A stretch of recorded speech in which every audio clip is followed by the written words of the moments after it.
listening to Beyond Wellness Radio, bringing you the cutting edge in health, nutrition, and sports performance. Stay up to date and listen anywhere, anytime on your computer, tablet, or smartphone by subscribing on iTunes. Catch your hosts, Dr. Justin Marchegiani and Barris Harvey, as they answer your burning health questions, as well as interviews from world-renowned guest experts. For more Beyond Wellness Radio, go to beyondwellnessradio.com. Hi, this is Dr. Justin Marchegiani here. Welcome back to Beyond Wellness Radio. We have with us in studio Mike Hoban, and I'm looking forward to a great chat with Mike. Mike is a strength and conditioning coach. He works with athletes at the collegiate level, the professional level, and even kids in middle school and such. Mike also works with ARP-wave technology, which is a great technology for injury prevention and to speed up healing. Before we go to Mike, I just want to remind everyone to check out beyondwellnessradio.com, where they can get the show updates. Feel free and click on Ask a Question, and you can ask a question for us, and we'll answer it on the air. And then also check out justinhealth.com as well as fixyourthyroid.com for your female hormone and thyroid balancing video series. Again, Mike, how's it going, man? Awesome, Dr. Justin. Thank you for having me. Yeah, it was great catching up with you back at the Bulletproof conference in September. And I just thought your lecture on muscle activation was just phenomenal. So if anyone didn't get a chance to view it, can you just kind of give us a summary of what you talked about and about muscle activation? Sure. Basically, all muscular activation really is turning on a muscle that's been shut off for whatever reason.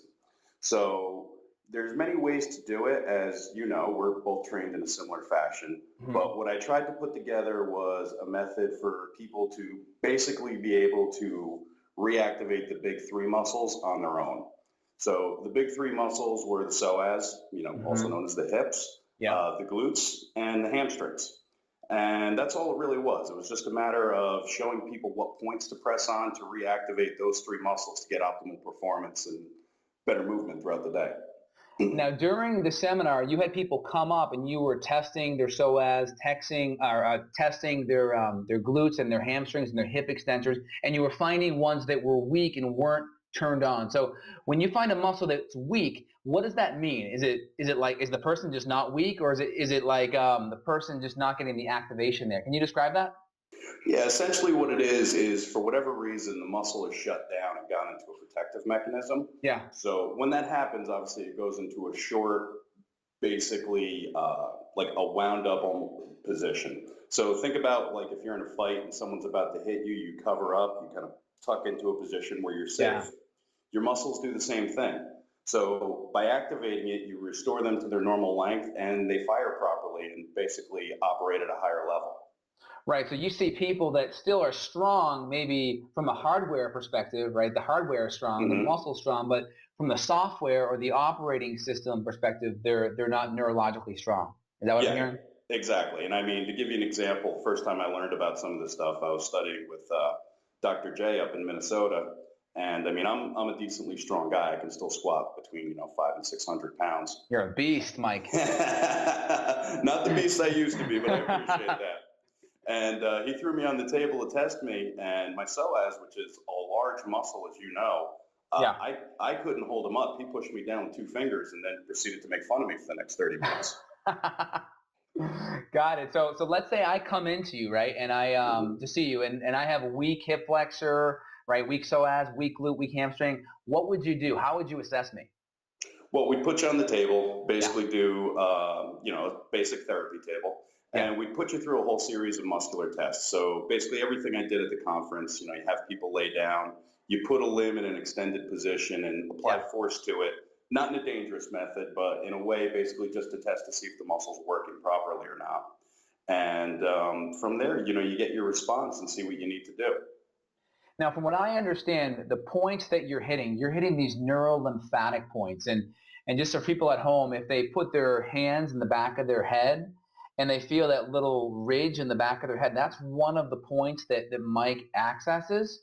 So that little ridge right in the back of the head, and you kind of find a real painful spot. And there's also one more right at the angle of the jaw, right where the jaw meets the neck, and it's like right kind of behind the earlobe, and it's that really sensitive spot. Now those those correlate towards your glutes and your hamstring. Now, I know, again, a lot of people may not be able to get tested for their glute and hamstring, but can you talk about how they would activate their glutes and hamstrings with those points? Yeah, basically just what you talked about. You feel around that ridge at the back of the head and the point behind the jaw, and you look for sensitive spots, and those sensitive spots are signs. Whenever those spots are, tender or feel sensitive, as you said, that's a sign of how shut down that muscle is. So when you access them and you put pressure on them, eventually those spots become less and less sensitive to the pressure. And that's a sign that your hamstrings and your glutes are firing better. And most people will notice a difference, especially with my athletes. When I test them, they'll be able to work on themselves, and we notice, their times are faster and they're lifting more weight and they're doing things with better technique as well.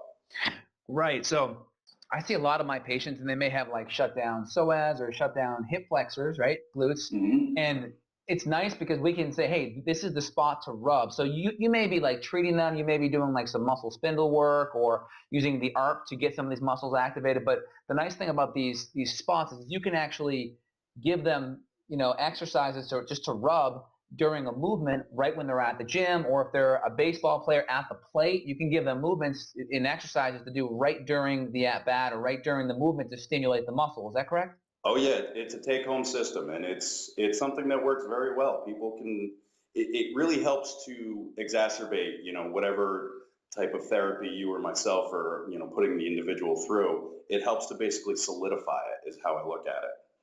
And I remember when you treated me, I'd say about a year and a half ago at the first Bulletproof conference, you did a maneuver where you were testing the oblique muscles. So Yep. the oblique are the abdominal muscles, and you were twisting me or turning me. So anyone that throws a baseball or hits a tennis racket or swings a golf club or swings a baseball bat, again, that's the core muscles that are going to be turning your hips. And I remember with me, you had me rub the inside part of my adductors or my growing area, and I was like 10 times stronger. Can you talk about that move and how people could do it at home? Yeah, it's a very simple technique. I mean, it's the easiest way to test it at home would probably be to, because you can test your abs on your own. I would say do a sit-up and see how long you can hold that position. So try to get to a 45-degree angle and try to stay there.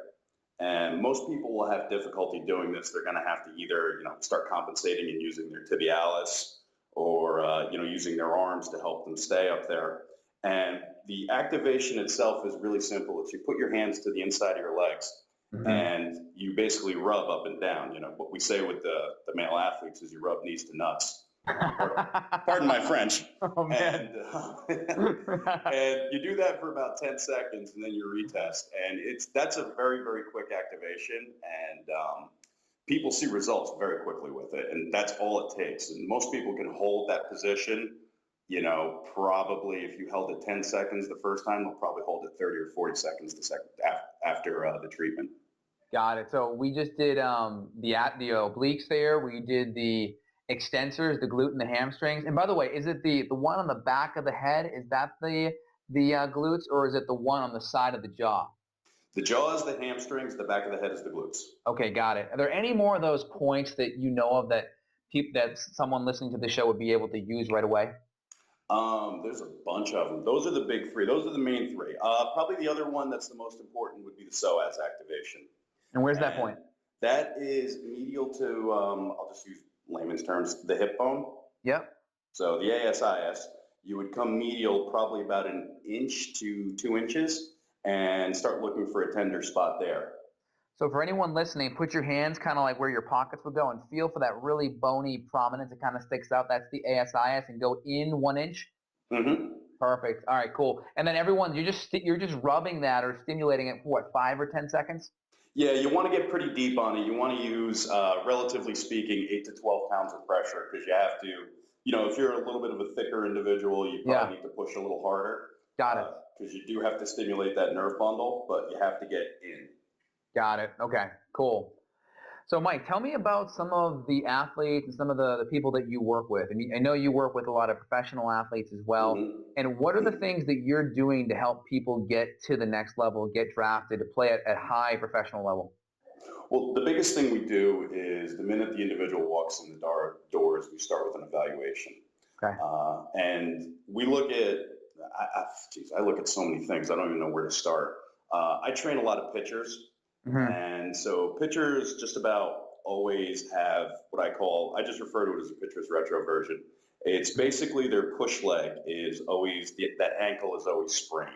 And yeah, and it's not because they've actually sprained it, it's the position it goes into when they push off the mound. Yeah. So if you ever look at that, a pitcher actually rolls his own ankle in the opposite direction from where he's throwing the ball and the way his body's going because of the rubber, the way they use the rubber off the mound. And so that's one of the things we end up doing. We end up doing like a tib-fib technique, which I don't know if your audience is familiar with that, but we basically just throw a little tape on the ankle, and that makes sure that all those muscles in the leg keep firing in the proper method. Once we do that, that's kind of what we consider, ground zero. When everything's firing properly and working, that's when we go into, the basic strategies of training and whatnot.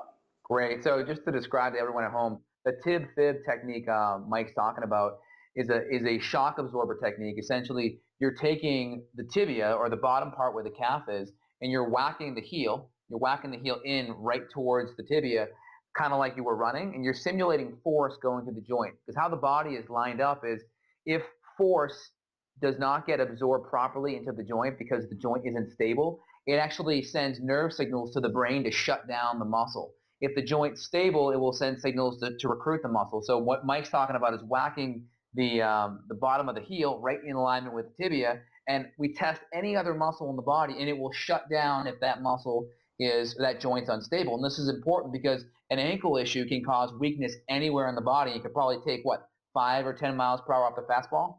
Oh, easily. It can do that, and it can add close to half a second to a 40. Wow. Yeah. Unreal. We've seen that if they're in a fatigued state and they've been going for a while, and their 40 time will drop dramatically. Now, I find that's a huge thing in the athletes and the professional people I see is the tib-fib. Is there anything else like that you would consider like a deal breaker? Ooh, good question. Probably, again, because I deal primarily with baseball players, but I see it in every sport. There's always a pelvic imbalance. Yeah. And that's because it seems no matter what sport we're into, there's always one side that's favored over the other. Yeah. So that's a big thing we need to restore right away as well.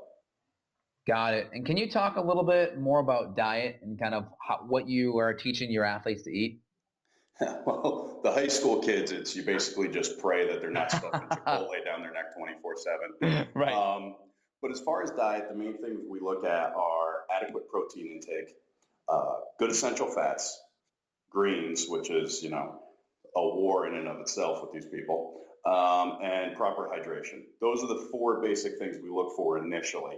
After we kind of get those things in line, that's when we can start to move on to the more complex stuff. But you want to start, diet is one of those things where it's as much psychology as it is physiology.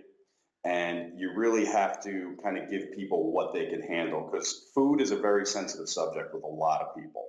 Right. And can you touch upon protein? What are your recommendations for protein for people trying to put on muscle or athletes and such? It depends on the individual. It depends on how quick their metabolism works and, how often they're training. Are they in a sport? Are they out of a sport? For the sedentary athlete who's training, about 3 times a week, and we train hard, we do lift heavy weights. We try to get them to get 1 gram of protein per pound of body weight. Yeah, that makes sense. Yeah, whether that actually happens or not is another story. Like I said, especially dealing with high school kids, because, cookies are so much tastier than, a protein shake.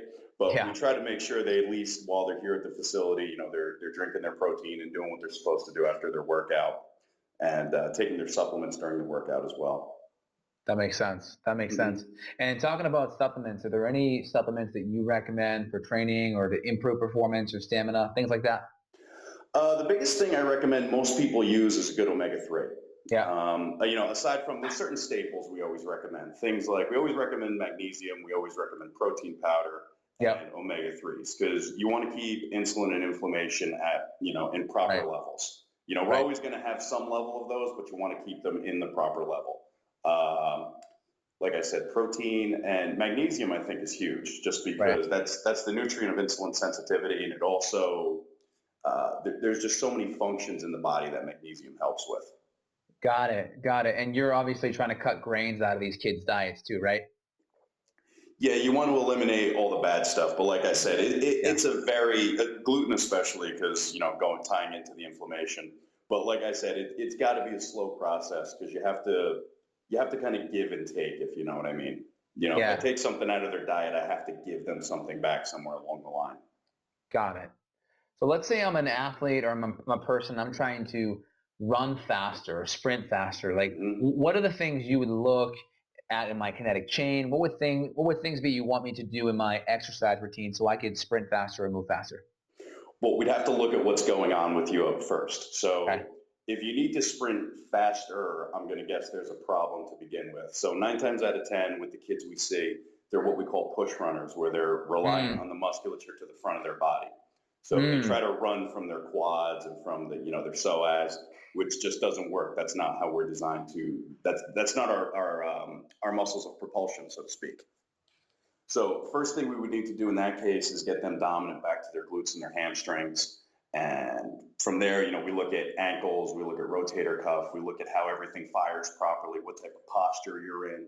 So just to give an example, because I'm kind of rambling here, first thing we would start to do is strengthen the ankle joint. So I like to do a lot of barefoot stuff. Yeah. We have the kids kick off their shoes and they start doing things like line hops, which is an exercise as simple as it sounds. You just hop back and forth over a line on one foot. Yeah. Another thing we'll do is like trampoline squats where they have to basically engage the muscles in different planes. Yep. And anything, even like toe walks, basic stuff where they're just up on the balls of their feet and recruiting the muscles properly and squeezing their glutes as they step, because that's going to teach the body basically how to land in the right position and propel itself properly. Got it. And it's fascinating what you said, because I find a lot of people, their glutes and their hamstrings are off, mainly because they're just sitting all day, and that psoas basically reciprocally inhibits that glute muscle, so the whole extensor chain in the back is just shut down, right? Definitely. And it's a lot of it I find with these athletes is we start these kids at such a young age in some of these sports, like for example, soccer, where it's a stop-start sport, and these kids don't know how to decelerate on the glutes and their hamstrings. So they start relying on the musculature in the front of their body, and that develops kind of a push-run syndrome. Got it. So if I'm a person, athlete, or even just a regular everyday person coming to see you, you've talked about the ARP-wave technology, which is it's a specific bioelectric device that I know you use with your athletes for performance enhancement as well as injury healing. How would you incorporate that into your program? Again, it depends on the individual. But one thing we do like to do is the loosening is probably the best function on that machine. Yeah. So pre-workout, we loosen, and post-workout, we loosen. Doing it in the beginning gets the muscle to go back to its original length, and the myofibril goes back where it should, which allows for better range of motion for most people, and it allows for the muscles to fire properly, as we're talking about. That works much better once the muscles are activated. So whether someone's put in balance or do the neurolymphatic points, they get even more range of motion from loosening after we've done that. Post-workout, what it really does is it helps restore the muscle fibers and reduce soreness, which is, that's huge for most people because they feel like they've worked, but they don't feel like they're dead the next day. And that's really like a psychological lift for a lot of people.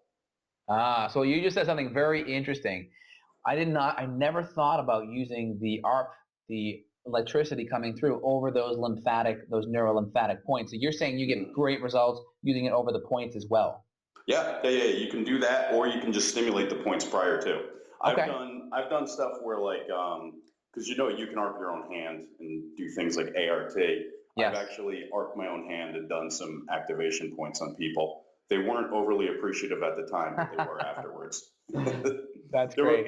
They were a little angry with me during the process, and when they found out they were elaborate, they were really angry, but after that, they got over it. Nice. Now, you mentioned like loosening, which we're using the current to loosen the muscle. We're using it afterwards to help, regain elasticity after the workout. What about during the workout? Are you putting current into the muscle to see if we can recruit more muscle fiber during the movement? Do you do things like that at all? On occasion, we'll do some gamma loop stuff where we'll put we attach it to an extensor to get a response from another extensor. So one of the things that's kind of known in the ARP community is if you want to get the hamstrings to fire more, you put the ARP on someone's triceps. Ah, okay. Can you talk more about this gamma loop? This is fascinating.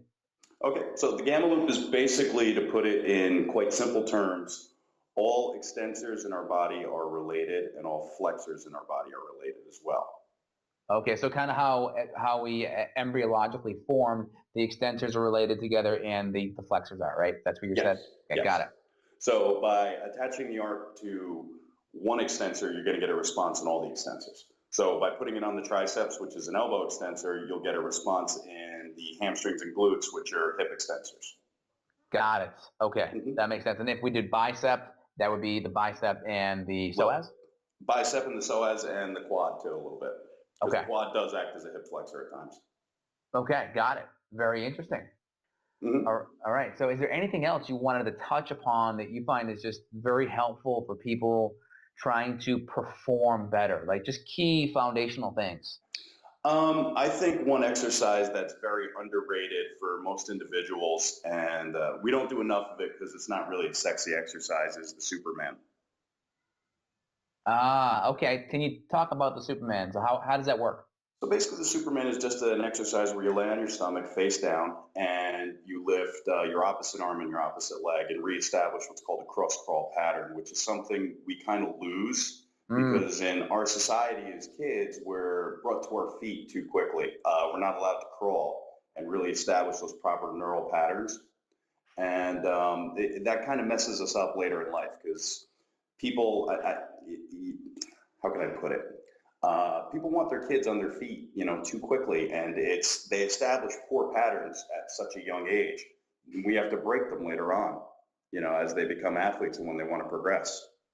Absolutely. And for anyone listening to who's a parent and has children, don't force your kids to walk too soon. Don't try to pick them up and have them walk. Don't put them in a jolly jumper that actually destroys their cross crawl neurological system. It screws up the development of their cervical curve of their neck because when they crawl for that, 12 to 14 months, you develop that cervical curve because the child has to look up. I agree. I see so many people these days where they're just like pushing their kid to walk so soon, thinking their kid's like an Einstein because they can walk sooner. I'm like, no, you're pushing them through important developmental periods. Exactly, and it's one of those things where, like they say, you need to learn to crawl before you learn to walk. We're kind of skipping that step. Yeah, I was like looking at family pictures recently and I saw me in a jolly jumper, which is the things that attach to the doorway and then you jump up and down in them. And I was like 6 months old and I'm like, oh my God, my neurological pathways aren't developed. I'm like, oh man. Yeah, I think my parents just kind of used me as a soccer ball when I was a kid. That's what messed up my neurological patterns. So when you see your athletes coming in, how do you make the connection that there's a cross crawl deficiency maybe when they were younger to their movements as an adult or a teenager? Well, one of the easiest ways is have them run, and we'll see 9 times out of 10 some of these kids who've been put through these things I say put through these things when they're young, they'll actually try to run same arm, same leg, as opposed to doing opposite arm, opposite leg like we're supposed to. You know what? That's funny you say that, Mike, because when I treat a lot of patients, every now and then I get a fair amount of patients when we're doing we're working on the hip flexor or the extensors and we're kind of like marching in place, that the exercise what we're doing with the ARP, and they're marching in place and they just, for the life of them, cannot synchronize their hands and feet. It's crazy, right? It's like, no, like this and then do this and then we just try to break it down really slow. There are some people I have to take their arms totally out of the equation because they cannot sync them up. Yeah, and it's funny because if you actually do a muscle test on someone, say you test their shoulder and they test strong, if you have them march improperly, so like right arm, right leg, left arm, left leg, and you have them do that 5 or 10 times and you retest that arm, it'll be weaker. Oh, really? I didn't even know. Oh, wow. Yeah. That totally makes sense. Yeah, because they'll actually shut down their own neural system. So if they're doing left arm, left leg, or right arm, right leg at the same time, it shuts down the neurology. Oh yeah, it'll weaken it to a point where you can push that arm down with 2 fingers. It's crazy. Wow. Unreal. And the funny thing is to reestablish it, if you shut it down in 10 strides, it's going to take 20 strides to reestablish it. Ah, so you have to put more feedback into the system to kind of correct itself. You got to really reboot it. Okay. Well, I got an email recently from Ben Greenfield, and it was an article on sleep that he had written, and it was very fascinating. And I wanted to kind of run it by you. How Sure. important is sleep for recovery in Oh, it's in huge. your athletes? It's huge. Because I mean, that's where we secrete all our hormones, growth hormone and whatnot to help our Yeah. body recover. That's when our immune system recovers. And it's also when our nervous system recovers. So sleep is enormous. I recommend kids try to get 8 to 10 hours if possible. Got it. And is there a particular window in which falling asleep at this time is better than another time? Well, I would say falling asleep prior to 11 p.m. for Mm, most people is good because of the cortisol curves we have. yes. So obviously, cortisol is kind of a well, I was going to say a necessary evil, but cortisol is actually our friend for part of the day. Yeah, But absolutely. yeah, but you want to have that secreted at a certain time. And when you're sleeping, it actually helps with some of the rebuilding process with regards to testosterone and estrogen and whatnot. Got it. Got it. Okay. So now if I'm someone that's coming into your practice, and let's Mhm. say I'm not like a professional or college athlete, but I'm just someone that wants to be more active and wants to lose fat or lose weight doing the Mhm. absolute least amount of work, what would you recommend? Well, if you're ready for it, and that's the big key, because you have Got to it. give the body what it's ready for and what it's Right. willing to accept. If you try to go beyond that, that's when things like overtraining and injuries happen. But if you want the most bang for the buck, lactic acid training is probably where it's going to be at. All right. So this is like similar to what Body by Science, I think, is it Dr. Doug McGuff? He talks about this stuff too. I believe he does. Yes. So if I'm an individual and I'm wanting to try this lactic acid training, and I think Polican also talks about it too, Hmm. correct? Yeah, So Charles has a whole system on it. Yeah. so how would I go about applying this and using it? So what you want to do to increase lactic acid, you want to use big muscle groups, and you want to go for long durations of time. Now, when I say long durations, I mean up to a minute. So if you're going to do it in a weightlifting workout, we would do something like a barbell back squat for maybe 10 reps with a 4-second eccentric and a 1-second concentric. Do that for 10, rest about a minute, and you go right into an upper body exercise, say like a lat pull down, 10 reps, same count. And you want to basically establish as much time under tension as you can to increase as much lactic acid production as you can and increase the calorie burning. Okay, all right, got it. So you would do that, and typically you would choose like squat movements. I know Mhm. Doug McGough has he does a lot of machine stuff. So would you do like a leg press? Um, what would you recommend? You could. I mean, you could do a leg press. It depends on the individual. If you're someone who's working out alone and you're not really familiar with weights, then yeah, by all means, use a machine.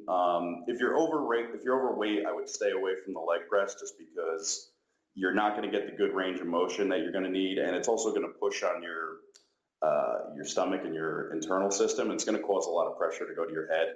Probably not the best feeling in the world for most people. Uh, but yeah, machines are always a good option. You can do something. You could even do like a goblet squat Yeah, to start out, and then go right to a hamstring curl or something of that nature. got it. But yeah, so I would probably go just to lay one out really simply. Say like either a body weight or a goblet squat for a minute, and then take a minute rest.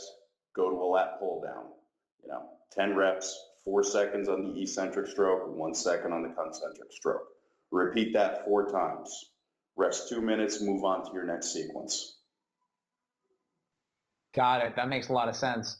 Hmm. Now, there's a lot of emphasis put on, especially for weight loss, and I do it with my patients as well, which is like burst training or high intensity interval training. Can you comment upon that? Yeah, I mean, it's a great concept and it works really well for people. Uh, you have to, again, going back to, I'm going to sound like a broken record here, but you have to go back to what the person is ready to handle at that time.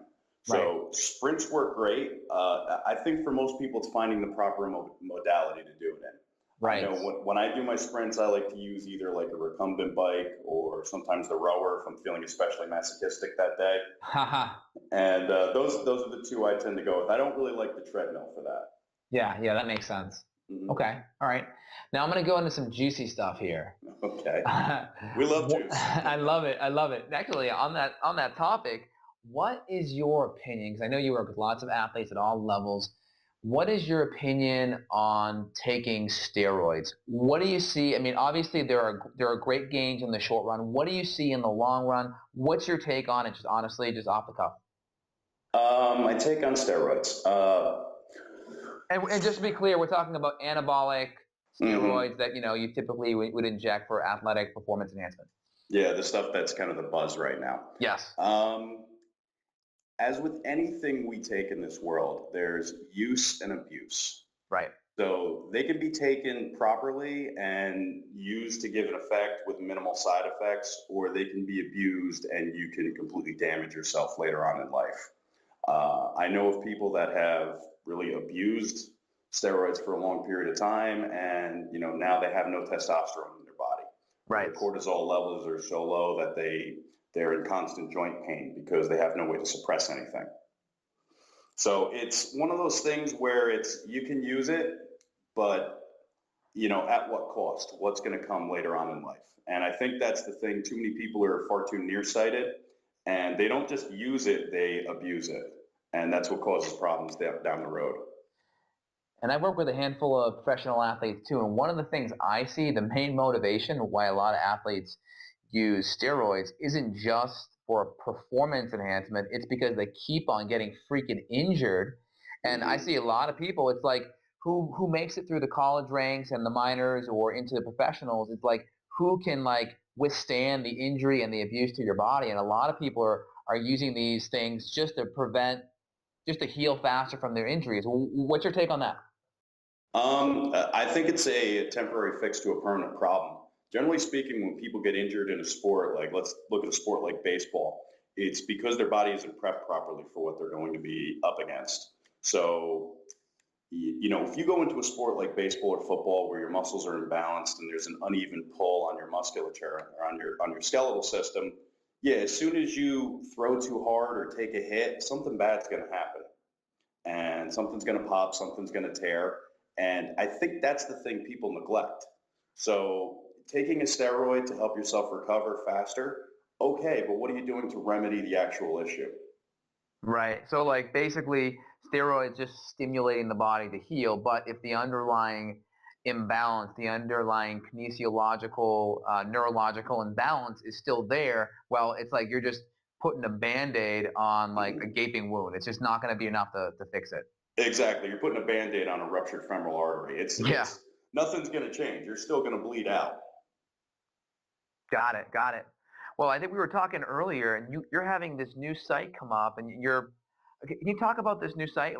What's the address, and what are the things you're promoting and offering on the site, Mike?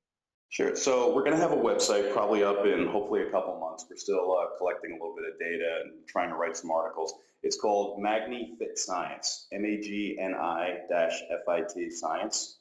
And what we're going to do is we're going to offer some really quality supplements at a very good rate to the public. And we're also going to have some online training, and we're going to be posting, informative videos and informative articles on how to make fitness part of your life and how to easily streamline it in and make it not so much of a burden and make it kind of how can I put this, more convenient to people. More convenient. Yeah. Got it. So if someone wants to work out with you via Skype, are you able to help people like that? Yeah, definitely. We can write programs. We would just need to collect a little bit of data, and we can definitely send something out. Great. Mike, is there anything else you want to share with our listeners that you think would be really beneficial at all that we haven't touched on? Let's see. There's so many things.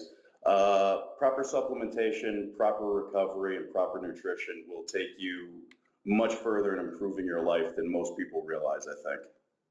That's great. Awesome, Mike. Hey, I think our listeners will love everything you have to say, and I really appreciate you coming on the show. Thank you so much for having me, Dr. Justin. Thanks, Mike. Thank you. Got a question for Dr. J? Go to beyondwellnessradio.com/question. Then tune in to hear the answer. Also, if you like the show, review us on iTunes. For more Beyond Wellness Radio, go to beyondwellnessradio.com.